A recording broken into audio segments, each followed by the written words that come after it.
कोड़ी की समस्या क्या है? कोड़ी की समस्या आज बहुत सारे लोगों को और ये बढ़ती चली आ रही, तो उसको समझना है। कोड़ी क्या है? ये हमारी स्टेर्नम बोन है। ये देखिए, ये आप देखेंगे, ये रिब्स है। रिब्स से ये इधर की तरफ हम आए तो यहाँ से स्टेर्नम बोन चालू हो जाती है, यानी कि हड्डी है। हड्डी से ठीक नीचे, हड्डी से ठीक नीचे ये देखिए, ये जो पार्ट है जो हल्का सा प्रेस हो रहा है, आप देखेंगे इधर तो हल्का सा प्रेस हो रहा है। ये पैंक्रियाज नहीं है, ये कोड़ी है। पैंक्रियाज तो आपका यहाँ शुरू होगा, ये स्टेर्नम बोन है। स्टेर्नम बोन के नीचे आपका ये है कोड़ी है। ये कोड़ी क्या है? जैसे ये कोड़ी भी वही सेटिंग है जैसे नाभि की सेटिंग है, जैसे नाभि की सेटिंग है। नाभि अपनी जगह से खिसकेगी तो ऑर्गन्स डिस्टर्ब हो जाएंगे, काम खराब हो जाएगा। इस ऊपर के ऑर्गन्स की सेटिंग है, यहाँ डायफ्राम आ गया, यहाँ स्टेर्नम बोन होगी, और स्टेर्नम बोन के नीचे यहाँ पर एक छोटा सा लिगामेंटम पार्ट है, एक छोटा सा मस्कुलर पार्ट लिगामेंटम पार्ट है जो आपके ऊपर के ऑर्गन्स को सेट करके रखता है। कभी ये अपनी जगह से खिसक जाए तो आपको सांस लेने में दिक्कत हो सकती है, आपको घबराहट हो सकती है। यहाँ एक मीठा मीठा सा पेन बना रहेगा। जैसे ही आप खाना खाएंगे, खाना नहीं खाया तब तक पेन नहीं होगा, लेकिन जैसे ही खाना खाया यहाँ भारीपन आ जाएगा, आपको यहाँ दर्द होने लग जाएगा। क्यों? क्योंकि यहाँ की कोड़ी आपकी अपनी जगह से खिसक गई है। तो कोड़ी का मतलब है कि यहाँ नीचे के ऑर्गन, पेट की सेटिंग नाभि से होगी, यहाँ से ऊपर की सेटिंग क्या है? कोड़ी से होगी। अगर कोड़ी अपनी जगह है तो ये सारे ऑर्गन अपनी जगह पर फिक्स हैं। फंक्शन की बात नहीं कर रहा, पोजीशन की बात कर रहा हूँ। ये कोड़ी अपनी जगह पर, तो ये सारे ऑर्गन अपनी जगह पर फिक्स हैं।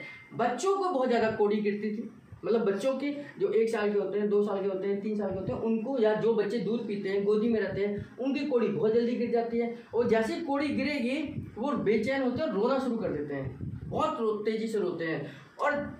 और आप उसको कितना भी ट्रीटमेंट करा लो वो ठीक नहीं होगा। लेकिन कोई गाँव की दाई वाई होगी या आपके मोहल्ले की होगी, वो एक अंगूठा लगाएगी, जिसको पता होगा वो अंगूठा ऐसे लगाएगी और ऊपर कर देगी टक, और वो अपनी जगह वापस, और बच्चे 1 मिनट में ठीक। वरना आप अल्ट्रासाउंड को अल्ट्रासाउंड कराते चले जाओ, कोई यहाँ समस्या नहीं आएगी आपकी समझ में। तो ये जो समस्या है, ये कोड़ी की समस्या है, इसको ठीक करने का भी तरीका यही होता है कि खाली पेट हो व्यक्ति, थोड़ा मसाज लूज हो, आप अंगूठे को पाउडर लगाकर या तेल लगाकर अंगूठे को अंदर प्रेस करो और हल्के से ऊपर जाओ, जहाँ वो टकरा जाए आपसे अंगूठे से, थोड़ा सा टक ऊपर करते हो बस उसको। जैसे आपने ऊपर करा और यहाँ आपको लगेगा कुछ हिला है, तो जैसे ही हिलेगा, कुछ नहीं होगा, ऐसे घबराना भी नहीं है। तो ऐसे जैसे आप ऊपर करेंगे तो अपनी जगह पे, या दोनों हाथों से ऐसे करके, मैं जैसे बताता हूँ बहुत सारी वीडियोस में कि यहाँ से लिटाकर आप ऐसे जाइए, और यहाँ जैसे ही आपको पता चले कि यहाँ आ गए, उसे यहाँ से रखकर थोड़ा सा पुश कर दो ऊपर की तरफ, तो अपनी जगह पे वापस चला जाएगा।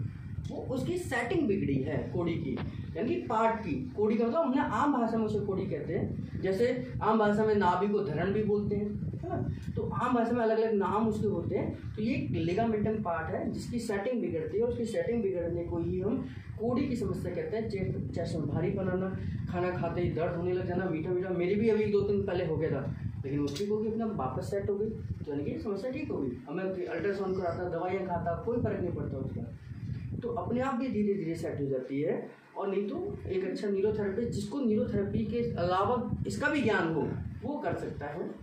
गांव में तो बहुत सारे लोगों को, दाई माँ को ये होता है अंदाजा, वो ठीक कर देती है। तो कोड़ी, नाभि और नले, ये तीनों सेटिंग है। तीनों क्या है? सेटिंग है। तो सेटिंग जब बिगड़ेगी तब दिक्कत आ जाएगी। सेटिंग ठीक रहेगी, वो लड़का लड़की वाली सेटिंग नहीं, ये पेट की सेटिंग है। तो पेट की सेटिंग जब बड़ी बिगड़ेगी तो पेट ठीक रहेगा, और पेट की सेटिंग जैसे ही बिगड़ेगी पेट की समस्या आ जाएगी।